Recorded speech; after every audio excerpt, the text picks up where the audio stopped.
ना इधर के रहे ना उधर के रहे, ना खुदा ही मिला ना विसाले सना, ना हम कमाल का शेर है जी, अंधेरे पाँव न फैला सके जमाने, उनकी इबादत गाहों को नहीं जलाना। जो भी आदमी पैदा होता है ना, उसके साथ उसका शैतान भी पैदा होता है। ठीक।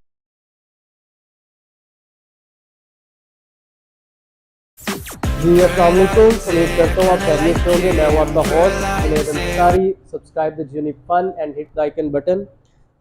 जी तो आज के जो हमारे गेस्ट हैं वो है बहुत ही नाइस पर्सनैलिटी हैं, शहबाज साहब उनका नाम है। आइए चलते हैं उनसे गपशप। जी अस्सलाम वालेकुम सर, कैसे हैं आप? ठीक है। वालेकुम अस्सलाम वरहमतुल्लाहि वबरकातुहू। अल्हम्दुलिल्लाह। जुनैद भाई आप सुनाइए, जी सब आफियत है? अल्हम्दुलिल्लाह ठीक ठाक। और सफ़र में कोई दुश्वारी तो पेश नहीं आई? काफ़ी नहीं, देर बाद आपने अल्हम्दुलिल्लाह टाइम दिया हमें। बड़ी आफियत से आपके पास पहुंच गए, कोई मसला नहीं हुआ। अल्लाह का। अच्छा शहबाज साहब, मैं पहला क्वेश्चन आपसे, जो मेरा एक पर्सनली क्वेश्चन होता है ना, वो मैं स्पेशली आपसे पहले पूछना चाहूँगा। ये जो इस्लामिक फील्ड में आप आए हैं, ये जो आपका टर्निंग पॉइंट था, ये कैसे आप इस फील्ड में इन हुए? अच्छा, इसकी ना बेसिक दो वजूहात हैं। जी जी। एक तो ये है कि मैं घर में शरारती बच्चों में शुमार होता था, अच्छा। और अक्सर मैं कहा करता हूँ दोस्तों से कि मोहल्ले में जो भी लड़ाई या शरारत होती थी, उससे बिल वास्ता या बिला वास्ता अच्छा। मेरा कहीं ना कहीं ताल्लुक़ ज़रूर होता था। ठीक हो। और वालिद साहिब माशाल्लाह, जब मेरी शिकायत उनके पास पहुंचती थी तो धुलाई मेरी लाजमी होती थी। ठीक। तो मार से बड़ा तंग आ चुका था मैं। अच्छा तो अच्छा। मेरी बड़ी हमशीरा हैं, कहने लगी ऐसा करें, आप हाफिज़ बन जाए, कम से कम घर से दूर रहेंगे, मार कम पड़ेगी। मतलब उन्होंने अपने सुकून के लिए आपको कहा कि आप मदरसे में एडमिशन ले लें? हाँ, आप ये भी कह सकते हैं, घर वालों को तंग करते तो कहते चलो ये घर से दूर रहेगा तो ज़रा घर में सुकून रहेगा। एक तो ये है, लेकिन एक बेसिक जो है ना जहन में, ये तो चले एक फ़नी पॉइंट ऑफ व्यू से भी हो सकता है। हमारे घर के बिल्कुल सामने मस्जिद है, तो वहाँ एक हाफिज़ साहब हुआ करते थे, तो उनसे कुछ ना उनके तलबा मिलने आया करते थे। जी वो जी। कश्मीर के थे, तो उनके कुछ तलबा मिलने आते थे। तो जब वो कुरान पाक ज़बानी पढ़ते थे तो बड़ा दिल करता था कि यार मैं भी जो है ना हाफिज़ बनूँ और कुरान पाक ज़बानी पढ़ूँ। जी जी। बस मैंने 5वीं जमात पास की तो मैंने वालिद साहब से कहा कि मुझे जो है ना मदरसे दाखिल करवा दें। तो वालिद साहब ने फरमाया नहीं, अभी नहीं, आप ऐसा करें 8वीं जमात पास कर लें। अच्छा। लेकिन जब मैं 6ठी जमात पास करके जो है ना फ़ारिग हुआ और 7वीं में दाखिला होने लगा, तो मैंने कहा नहीं, मैंने मदरसे जाना ही जाना है। अच्छा, फिर वो आपकी जिद होगी? फिर मेरी ज़िद होगी। अच्छा। फिर वालिद साहब ने भी कहा चलें ठीक है, बच्चा अगर अपनी मर्ज़ी से चाहता है हाफिज़ कुरान बनना तो कोई हर्ज नहीं है। वालिद साहब ने फिर मुझे जो है ना मदरसे की तरफ भेज दिया, और अल्हम्दुलिल्लाह वालिदैन की मेहनत है, असातिज़ा की दुआएँ हैं, जी जी। बस दौड़ते भागते उठते गिरते हाफिज़ कुरान बन ही गया। माशाल्लाह, बड़ी अच्छी बात है। और अच्छा, पता चला था कि आप लाहौर में कोई 1 to 5 की विलिंग शीलिंग करते थे, आप वहाँ के कोई विलर के चैंपियन भी रहे हैं। ये भी कुछ था ऐसा, अच्छा, ज़िंदगी ये का ना हिस्सा है कुछ? बस ऐसा कह लीजिए कि ये उस दौर की बात है जब खलील खान फाख्ता उड़ाया करते थे। बस कभी ऐसे ही जो है ना आदमी मौज मस्त, स्टूडेंट स्टूडेंट होता है, जी जी। वो मदरसे का हो, वो कॉलेज यूनिवर्सिटी का हो, अच्छा, नॉर्मली वो ये एक बड़ा ही बात है। नॉर्मली ये बड़ा कहा जाता है कि जो स्टूडेंट होता है ना मदरसे का, वो बहुत शरारती होता है, उससे बचना चाहिए, या वो हाफिज होता है उसके पीछे इतने शैतान होते हैं, शायद उस वजह से। अच्छा नहीं, ये तो एक कहावत हम लोगों ने बनाई हुई है कि हाफिज़ के पीछे आम आदमी से ज़्यादा शैतान जी होते जी। हैं।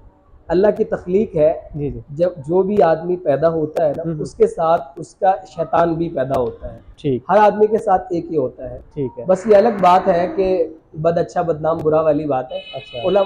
जो मदारिस के जो स्टूडेंट्स होते हैं शरारतें ज़्यादा करते हैं, तो लोगों के सामने इनकी शरारतें हाईलाइट ज़्यादा हो जाती हैं। हाँ, ये हो बस इस सकता वजह से है, वरना आप भी यूनिवर्सिटीज़ के स्टूडेंट रहे हैं। जी जी। स्टूडेंट कोई भी हो, वो शरारत करता है, शैतान खुद कहता है यार इससे मशवरा लेना चाहिए। तो इसलिए स्टूडेंट स्टूडेंट होता है। अच्छा, वो वो किसी बाइक वाली भी बात फिर दरमियान में रह गई, वो आपने शेयर हाँ, नहीं मैं बस बाइक जो है ना व्हीलिंग में किया करता था, फिर एक हादसा पेश आया और मैंने उसके बाद व्हीलिंग छोड़ दी। बल्कि मैं जितने भी वन व्हीलिंग करने वाले अहबाब हैं, मैं उनसे एक बात लाजमी कहूँगा, आप अपनी खुशी के लिए, अपनी तस्कीन के लिए अगला टायर उठा तो लेते हैं, किया। और जब हादसा पेश आता है तो इंसान अपनी ज़िंदगी के जो अयाम काटता है ना, वो इंतहाई दर्दनाक होता है। जुनैद भाई, जिस वार्ड में हम थे ना, जी जी। वहाँ तकरीबन 100 से ज़ायद बेड थे उस एक वार्ड में, और अक्सर उनमें से कौमा में थे। ओए होए, ये अक्सर सारे इनमें से common एक्सीडेंट है। वाले केस। और इनमें से 97% बाइक एक्सीडेंट थे ओह, उनके। मैं जब अल्लाह का शुक्र है होश में आया, और तो अल्लाह का शुक्र है बहुत लंबा अरसा नहीं रहा मैं, हम्म, लेकिन जब मैं होश में आया, दरवाजे के सामने मैंने आके देखा, तो अक्सर वालिदैन घर वाले चीज़ें लेके बैठे हुए थे कि हमारा बच्चा होश में आए। हर एक की आंखों में ख्वाब थे। जी किसी जी। के बच्चे को 18 साल हो गए थे, किसी के बच्चे को 20 साल हो गए थे, किसी का बच्चा 5 साल से है, 4 साल से है, कोमा में पड़ा हुआ है। तो हम जो है ना अपनी तस्कीन के लिए कर तो लेते हैं, लेकिन मैंने भी अगर की है तो गलती की है, मैं ये कहूँगा। जी। मैंने भी की है तो गलती की है। और मैं अपनी नौजवान और यूथ को ये सबक देना चाहूँगा कि आप भी जो है ना अपना नहीं तो अपने घर वालों का बिल्कुल ख्याल ऐसे। लाजमी करते हुए कीजिए। जिन्होंने पाला है, जिन्होंने आपके पीछे मेहनत की है, वो आपसे बड़ी मोहब्बत करते हैं। देर से पहुँचना ना पहुँचने से बेहतर है। जी सुभाष साहब, आप माशाल्लाह काफ़ी, आपका हाफ़िज़ा अच्छा है। आप काफ़ी पुरानी बातें या जो कोई अपने अपना टॉपिक तैयार करना होता है उसमें बहुत ज़्यादा आपकी ग्रिप होते हैं होती है। जो ये जो हाफ़िज़ कुरान होते हैं, तो क्या इनका कोई अल्लाह ताला की तरफ से भी इनको कुछ होता है, नवाजिश होती है ज़हन के हवाले से, या अच्छा, एक नॉर्मल इंसान की तरह ही? जुनैद भाई इसके बारे में मैं दो बातें कहूँगा। जी जी। एक बात तो यह है कि वाकई ही ये अल्लाह तबारक व तआला की अता होती है जी जी। कि हुफ़ाज़ जो है उनका दिमाग पहले की निस्बत बहुत तेज़ हो जाता है। ठीक। मैं अगर अपने वो अपनी हाफ़िज़ कुरान जब हाँ स्टार्ट करता है तो तब हाँ उसका दिमाग ऑटोमेटिकली अल्लाह ताला की तरफ हाँ से। तेज़ हो जाता है। जी मैं अगर अपनी लाइफ पे नज़र डालूँ ना, मैंने स्कूल 7-8 जमातें पढ़ी हैं जी जी। उस वक़्त जब मैं स्कूल था। जी जी। बाद में मैं चूँकि उसकी तरफ आया था, बल्कि 7वीं जमात से आया था, छठी तक मैंने पढ़ी है। जी जी। तो मैं कोई बहुत अच्छे स्टूडेंट में शुमार नहीं होता था। हम्म। बस ये कह लें कि साल के बाद जो नतीजा आता था उसमें हम पास होने वालों में मतलब शुमार अगली होते क्लास थे। में जाने के लिए हाँ काबिल हो जाते। बस। ठीक। लेकिन हिफ्ज़ के बाद मैं ज़ाती तौर पे अगर अपने आप को देखता हूँ तो मेरा ख्याल है अगले दिन पेपर होता था और आज रात को हम किताब ख़रीदते थे, पढ़ते थे, सुबह पेपर देते थे, और मेरा ख्याल है 95, 90, 97 तक हमारे नंबर आ जाते ओह, थे। अच्छा। तो ये अल्लाह की तरफ से अता होती है। लेकिन ठीक। एक इसमें अगर हम साइंटिफिक एतबार से देखें हम्म। तो देखें, मजदूर आदमी काम करता है, जी जी। मजदूर के हाथ बड़े मजबूत होते हैं, हम्म। एथलीट के पाँव बड़े मजबूत होते हैं, दौड़ लगाता है जी ना। जी। तो हमारे जिस्मानी जो आज़ा जितने ज़्यादा इस्तेमाल होते हैं वो उतने ही कवी होते हैं। तो हमारा दिमाग भी क्या है, जिस्म का एक जुज़ है, हिस्सा है। जी जी। और चूँकि हिफ्ज़ करना, याद करना, ये एक दिमागी मश्क होती है, जिससे दिमाग चीज़ों को महफूज करने की जो उसकी सलाहियत है वो दूसरों की निस्बत ज़्यादा हो जाती है। रब का कुरान है, इसकी अलग से बरकत है। जी जी। तो ये नूरुन अला नूर वाली बात हो गई। ठीक है। अच्छा, आप बता रहे थे कि जो हाफिज़ कुरान होते हैं वो काफ़ी शरारती होते हैं, तो आप कोई अपना बचपन का वाक़या कोई हमसे शेयर करना चाहेंगे? जुनैद भाई क्या पूछ रहे हैं यार ये लोगों के सामने जाएगा। अच्छा ऐसा है, शरारतें मदरसे में हमने बहुत की, ठीक। बहुत तो शरारतें ये की। कैसा जो बड़ा एक आप उदास बैठे हैं और आपको वो वाक़या याद आ गया और आप कहते हैं कि नहीं यार ये मेरी ज़िंदगी में एक मेमोरेबल वाक़या है? एक दो वाक़यात मैं आपसे शेयर करूँगा, जी। और बड़े मज़े के वाक़यात हैं। जी। एक वाक़या हमें आज भी याद है, हम नमाज़ पढ़ रहे थे और नमाज के दौरान ना, हम छोटों में ही होते थे, बड़ों में जी नहीं जी। थे। तो नमाज के दौरान हम सब की जेब में ना फ्रूट थे। अच्छा। अच्छा, हमने नमाज के दौरान जिद लगाई कि कौन सबसे ज्यादा केले खाता है। नमाज़ पढ़ते पढ़ते जमात हो रही थी ना, जमात। अच्छा अच्छा। तो आखिरी रकत में थे, तो मेरे ख्याल है मैंने 7-8 केले जो है ना वो नमाज में नमाज पढ़ी है, खा गए। केले खाए? मेरा ख्याल है हमने बनानाज ही खाए। एक ये है, एक हम छुट्टी मांग रहे थे कारी साहब से। अच्छा अच्छा। तो मैंने कहा जी कारी साहब छुट्टी दे दें, और कारी साहब जो है ना छुट्टी नहीं दे रहे थे। अच्छा। तो मैंने दौड़ के ना, आप वहाँ पे हॉस्टल में रहते थे? हाँ मदरसे के अच्छा। अलहदा से उन्होंने ना उन हॉस्टल्स बनाए होते जी हैं, जी। वहीं मदरसे के बच्चे रह रहे होते हैं। ठीक। तो छुट्टी मांगी तो कारी साहब छुट्टी नहीं दे रहे थे। अच्छा। तो मैंने बिजली का जो बोर्ड होता है ना, इसमें हाथ लगा दिया। करंट लगेगा कि अब तो कारी साहब छुट्टी देंगे ही ना। लेकिन कारी साहब ने जनाब जब करंट से हट गए, बाकायदा धुलाई की और छुट्टी फिर नहीं दी? फिर नहीं दी। तो शरारतें, कभी खाना खाते हुए चुपके से दूसरे के सालन में नमक ज्यादा डाल देना, ओए होए होए। कभी सोता कोई है उसके सराहने से जो है ना वो बांध तकिया के नहीं ना, तकिए, उसके तकिए से कोई रस्सी बांध के दूर बैठ जाना। उसको खींच से ना। अब जो कोई पास से गुजरे तो खींचे, वो समझे ये टांग मार के गुजरा है। और ये बड़े मामलात थे। बहरहाल बचपन में शरारतें करते हैं, और मैं ये कहता हूँ शरारतें करनी भी चाहिए, बिल्कुल ऐसे ही। क्योंकि मौलाना अहमद अली थानवी रहमतुल्लाह अलैह, मौलाना अशरफ अली थानवी रहमतुल्लाह जी, अलैह फ्रीडम फाइटर्स में से थे, बहुत बड़े उलमा गुजरे। उनकी अपनी औलाद नहीं थी।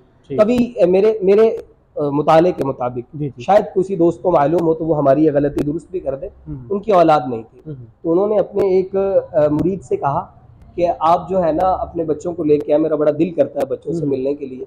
अब जाहिर सी बात है, आपके पीर साहब आपसे कहें, जुनेद साहब अपने बच्चों को लेके आए, आप बच्चों को बड़ा समझा के लेके जाएंगे कि भाई वहां जाना है, शरारत नहीं करनी, बड़े प्यार से बैठना है, मोहब्बत से बैठना है, बिल्कुल एक तहजीब सिखा के लेके जाएंगे।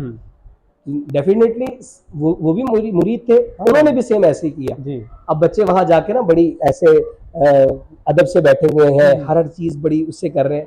तो हजरत ने अपने मुरीद से कहा कि मैंने तुमसे कहा था बच्चे लेके आने। हाँ। हजरत ये बच्चे हैं। फरमाया बच्चा वो होता है जो शरारत करे। बच्चा ये तो शरारत, हाँ ये तो बड़ा है जो इतना समझदार। कहता है इतना अदब तो मेरे मुरीद भी करते हैं, मेरे मुरीद में इन बच्चों में क्या फर्क हुआ। तो बचपन में शरारतें करनी चाहिए, लेकिन शरारतें जो हैं वो सेहतमंद शरारत हो, ऐसी शरारत ना हो जिसको आपकी अपनी जान को भी नुकसान हो या दूसरों को भी। खैर बच्चा बच्चा होता है, उसे नहीं पता होता नुकसान क्या है। बहरहाल शरारतें बचपन में करनी चाहिए ताकि जवानी या बुढ़ापे में आपको अपनी शरारतें याद रहे। हाँ ये तो है। मुझे वालिद साहब से बहुत मार पड़ी है शरारतों की बुनियाद पे। मेरे जितने रिश्तेदार हैं वो आज भी इसी बात से जानते हैं। मतलब एक दौर था, मुझे मोहल्ले में हमारे एक मोहल्लेदार ही है, मेरे वालिद साहब का नाम मोहम्मद शरीफ है। जी जी। तो कहा करते थे, आपका तो नाम बन गया शहबाज शरीफ। शहबाज शरीफ नाम है मेरा। तो अक्सर कहा करते थे कि जी नेकों के घरों में ना बद पैदा होते हैं, ये हमने सुना था, लेकिन आज प्रूव भी हुआ पड़ा है कि इसका वालिद शरीफ है, नाम का भी काम का भी, और इसका बच्चा इतना शरारती है कि जनाब नेकों के यहाँ बद पैदा होते हैं। मुझे कभी कभी ये बात आज भी याद आती है। लेकिन फिर जिंदगी आदमी की तब्दील होती है, और हर दिन कहते हैं ना, हर दिन इतवार नहीं रहता, पूरी लाइफ आदमी की एक जैसी नहीं रहती, बिल्कुल तब्दील होती है। मदरसे गए, असातिज़ा ने तरबियत की, शरारतें कहाँ थी पता ही नहीं चला, और आदमी आहिस्ता आहिस्ता बड़ा होता रहता है, मैच्योर होता रहता है, शरारतें खुद ही निकलती रहती हैं। ऐसी है। जो शरारतें कभी हम किया करते थे और हमें बड़ी भली मालूम होती थी, बाद में क्या होता है, वही शरारतें आदमी दूसरों को समझा रहा होता है, नहीं जी ऐसे नहीं करना। वो जो समझा रहा होता है ना, वो दरअसल खुद वो सारी बात डाल के आया होता है। आप नहीं देखते क्लास में बच्चे अगर कुछ ऊंच नीच कर रहे होते हैं तो हम उन्हें क्या कहते हैं, बेटा ये जो तुम कर रहे हो ये हम सब कर चुके हैं। तो कई बच्चे कह देते हैं सर जी फिर साहब भी कर लेंगे। बहरहाल तो मेरे उस्ताद एक बड़ी अच्छी बात कहा करते थे, अच्छा उस्ताद वही बन पाता है जो अपनी जिंदगी में एक जो है ना शरारती तरीन तालिब इल्म रहा होता है, तो उसको सारे चोर रास्तों का पता होता है। अच्छा एक और भी है, जो बच्चा शरारती होता है ना, मैंने जो अपनी एक कह लें कि एक्सपीरियंस किया है ना, जो बच्चा शरारती होता है ना उसका माइंड लेवल बड़ा होता है। उसको आप कहेंगे ना कुछ भी कर ले तो वो कर लेगा, उसको सिर्फ जरा से फोकस की जरूरत होती है। जुनैद भाई शरारत वही बच्चा करता है जो ज़हीन होता है। कुन ज़हन आदमी को शरारत भी नहीं सूझती, ये शरारत भी वही करता है। तो आपका बच्चा शरारत करता है तो खुश होना चाहिए। नहीं मेरा तो कोई बच्चा नहीं है, मेरी तो अभी शादी भी नहीं हुई। चले जी, अल्लाह आपकी शादी के असबाब भी पैदा कर दे। अल्लाह खैर करे। अच्छा इसके अलावा कोई आप के कोई शौक वगैरह? मुझे शायरी में ज़्यादा इंटरेस्ट है, क्योंकि बीइंग अ उर्दू टीचर, जो भी उर्दू के असातिज़ा होते हैं उनको शायरी पढ़ने का, शायरी सुनने का, शायरी लिखने का शौक होता है। उसकी वजह एक तो शौक लगा ले, दूसरा मजबूरी भी लगा सकते हैं। हाँ, तो आपको शायरी पढ़ानी है, रोजगार भी साथ लेके चल रहा है तो वो नहीं, रोजगार के अलावा आप शौक और रोजगार में फर्क होता है जुनैद भाई। हम शायरी अगर करते हैं तो शौक में है, रोजगार और बड़े मौके हैं। हाँ, वो भी और आप अपने बच्चों को जब पढ़ा रहे हैं ना तो इसकी जरूरत पड़ती है शायरी की। अब आपने रेफरेंस में लिखवाने तो शेर लिखवाने, अब मजबूरी है वो आपको याद करने ही पड़ते हैं। जब पढ़ा के खुद ब खुद याद हो जाते हैं। बिल्कुल। फिर आदमी शायरी पढ़ता है, सुनता है तो कभी कभी दिल करता है यार हम अपनी भी लिख के देख लेते हैं, हम भी कोशिश बस यहाँ से फिर आदमी को एक ना वो होता है। और मुझे चूंकि मैं हकीकत बात है उर्दू से मोहब्बत करने वाला आदमी हूँ, उर्दू से मोहब्बत करने वाला आदमी, हमारी जबान आहिस्ता आहिस्ता खत्म हो रही है और मुझे इस पर बड़ा दुख है। हकीकत में हमारे पढ़े लिखे लोग अच्छी उर्दू नहीं जानते, अच्छी उर्दू दूर की बात है उर्दू नहीं जानते, अच्छी उर्दू बोलना नहीं जानते, अच्छी उर्दू समझना नहीं जानते। बिल्कुल ऐसे ही है। तो और ये बात याद रखें, मेरे एक दोस्त है, आपकी बात जरा लंबी हो रही, फिलिपाइन के वो एक दोस्त है हमारे। जी जी। तो वहां से वो PhD होल्डर है। ये रायगढ़ मरकज वो आए तो वो भी आलिम बन रहे थे, तो हम भी आलिम बन रहे थे, तो ऐसे ही उनसे कहीं ना कहीं मुलाकात हो जाती, जी। उनसे बातचीत बढ़ी। तो उनसे हमने कहा कि आपने बड़ी तरक्की की है, वजह क्या है? कह रहे हैं, उसने एक बड़ी अजीब बात कही और जो हम सब के लिए लम्हा फिक्र किया गया। उसने कहा हमारा निज़ाम तालीम हमारी अपनी ज़बान में है, बस हम इसलिए तरक्की कर रहे हैं। हमारा निज़ाम तालीम, अगर हम पाकिस्तान की बात करें तो हमारा निज़ाम तालीम कोशिश है कि वो इंग्लिश में है सारा के सारा। बिल्कुल ऐसे ही है। हम तो यकीन जाने हमारा बस नहीं चला, वरना हम उर्दू भी इंग्लिश में पढ़ाए बच्चों को। ऐसे ही है। और यहाँ पे जो इंग्लिश बोलता है ना, उसको स्टेटस उसका बना दिया गया। अगर तो इसको इंग्लिश आती है तो इसका स्टेटस अच्छा है। हाँ, अगर नहीं आती तो समझे ये फारिग तरीन इंसान। जो उर्दू बोल रहा है, जो हमारी एक नेशनल लैंग्वेज है, हम उसका इस्तेमाल कर नहीं रहे। हाँ, ठीक है, तो उनके पीछे लगे हैं। कहने में तो हम आज़ाद है, हाँ, लेकिन हम आज़ाद नहीं है इस एतबार से। ऐसे ही है। एक बात और भी है ना, उर्दू ज़बान हमारे यहाँ बोली जाती थी, समझी जाती थी, पढ़ाई जाती थी। फिर क्या हुआ कि अब हम चूंकि तरक्की पसंद लोग हैं ना, तरक्की पसंद लोग हैं, तो हमने क्या किया, हमने अंग्रेजी में तरक्की जानी, हम उस जानिब चल पड़े। लेकिन वो उर्दू की एक मिसाल है, कव्वा चला हंस की चाल अपनी भूल गया। अब क्या हुआ कि ना उर्दू ही हमें बेहतरीन आई और ना हम इंग्लिश ही सीख पाए, दरमियान में फंसे। हाँ, आधा उधर है, आधा उधर है, आधा तीतर आधा बटेर वाली बात है। कह रहे ना इधर के रहे ना उधर के रहे, ना खुदा ही मिला ना विसाले सना, ना हम उर्दू दान ही बेहतर बन पाए और ना हम इंग्लिश ही बेहतर सीख पाए। जी, ऐसे ही है। ये चीज तो इसलिए अब बीइंग अ उर्दू टीचर या उर्दू का मुहिब होने के एतबार से शायरी से थोड़ा बहुत शगफ रहता है मुझे आमतौर पर। जी, इरशाद तो इरशाद मैंने जो कि शायरी मैं पहले शायरी लिखा भी करता था, लेकिन शायरी मैंने लिखना छोड़ दी।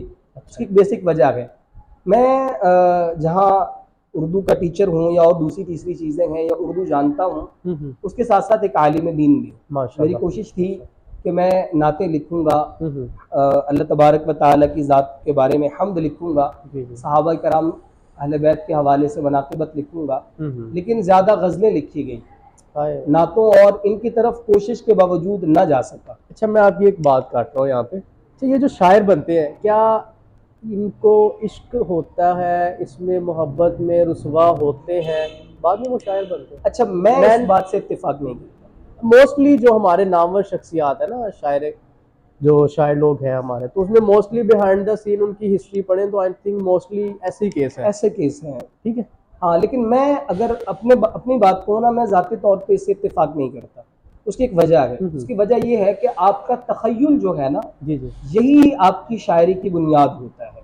एक आदमी के पास अच्छे ख़यालात हैं और उन अच्छे ख़यालात को लोगों के सामने पेश करने के लिए बेहतरीन अल्फाज हैं, तो बस फिर आप एक बेहतर शायर हैं।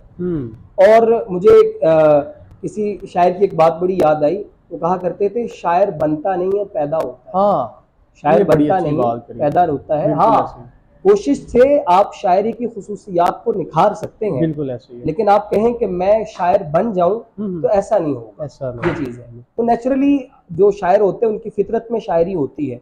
अब जाहिर सी बात है, उसे इश्क हो या ना हो, जब वो पैदा ही शायर हुआ है तो वो शायरी कर लेगा। हाँ, ये चीज़ है।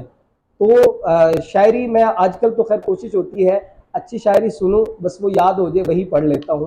तलबा की मजलिस में सुना देता हूँ, कोई लिखा हुआ कलाम बड़ा अजीब है। और चले एक गज़ल जो मुझे बड़ी पसंद है, मैं आपके सामने कहूँगा अभी कि हिजाब सुर्ख जाना से क़यामत उठने वाली थी। हिजाब सुर्ख जाना से क़यामत उठने वाली थी, नज़ारा था निगाहों से पराहें दबने वाली थी। अरे दुनिया में दर्दे दिल दिखा भी दूं तो क्या हासिल, अरे दुनिया में दर्दे दिल दिखा भी दूं तो क्या हासिल, क्या मेरा ऐसा करने से मुझे वो मिलने वाली थी। भुलाता लाख हूँ उसको मगर अब ऐसा लगता है, भुलाता लाख हूँ उसको मगर अब ऐसा लगता है, जिगर के कई खानों में जगह उसने बना ली थी। बिठाकर सामने शाजी कभी हम उनसे पूछेंगे, बिठाकर सामने शाजी कभी हम उनसे पूछेंगे, हमें क्यों छोड़कर तुमने नई राहें बना ली, हमें क्यों छोड़कर तुमने नई राहें बना ली। पंजाबी के भी शेर वगैरह लाइक करते हैं? पंजाबी शायरी में लाइक करता हूँ। पंजाबी पंजाबी में कोई इरशाद? मुझे बड़ी पसंद है और पढ़ता भी हूँ, लेकिन याद मुझे शायरी बहुत कम है पंजाबी में। हाँ, क्योंकि उर्दू से ज़्यादा शगफ है इसलिए, वरना अच्छी शायरी अगर पंजाबी की भी हो तो मैं सुनता भी हूँ और पढ़ता भी हूँ। ये एक सुल्तान अतीक साहब हैं, यूट्यूबर हैं, जी जी, अल्लाह उन्हें सलामत रखे, वो सैफुल मलूक पढ़ते हैं यार, वो बंदा पंजाबी में कमाल कर देता है और अक्सर जो है ना उनके अशार आपको मिलेंगे भी, ले वो यार हवाले रब दे, इतना कमाल का उनका कलाम है। अल्लाह वो तो एक उनकी हकीकी शायरी नहीं है सारी? ये सैफुल मलूक जो है ना, ये हकीकी शायरी है, आप इसको पढ़ें आपको इंसानियत बड़ी समझ आएगी आपको। और शायरी है भी इसीलिए, शुआरा जो होते हैं ना वो मुआशरे का सबसे हसास तरीन हिस्सा होते हैं। किसी और को वो बात महसूस हो या ना हो, शुआरा को वो बात बहुत जल्दी महसूस होती है। और फिर जाहिर सी बात है, शुआरा अपनी जो कि उनके पास अल्फाज होते हैं बयान करने के लिए, वो उसी वाक़े को अल्फाज में ढालते हैं और लोगों के सामने पेश करते हैं। बिल्कुल ऐसे।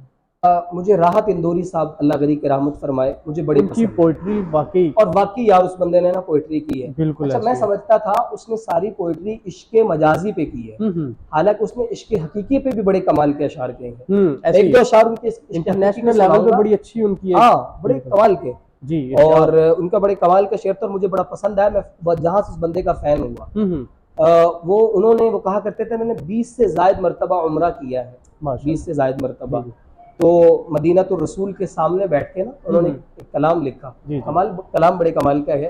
कहा करते हैं कि अगर नसीब करीबे दरे नबी हो जाए, मेरी हयात मेरी उम्र से बड़ी हो जाए, और कबूतरों के कुछ दाने में साथ ले आया, इसी बहाने सितारों से दोस्ती हो जाए, और दुआ ये मांगी है दरे रसूल से हर बार वापसी के वक्त, दुआ ये मांगी है दरे रसूल से हर बार वापसी के वक्त, खुदा करे कि एक और हाजिरी हो जाए। और कमाल का शेर है जी, अंधेरे पाँव न फैला सके जमाने में, अंधेरे पाँव न फैला सके जमाने में, दुरूद पढ़िए कि हर समत रोशनी हो जाए, दुरूद पढ़िए कि हर समत रोशनी हो जाए। और एक और शेर है, आपको बड़ा पसंद आएगा, उसका एक मिसरा बड़े कमाल का है जो मुझे बड़ा पसंद आता है। वो कहते हैं, मैं नहीं जानता कयामत में क्या फैसला होगा, मैं नहीं जानता मीजान पर क्या फैसला होगा, मैं ये जानता हूँ वकालत मेरे रसूल की है, ये जिंदगी तो अमानत मेरे रसूल की है,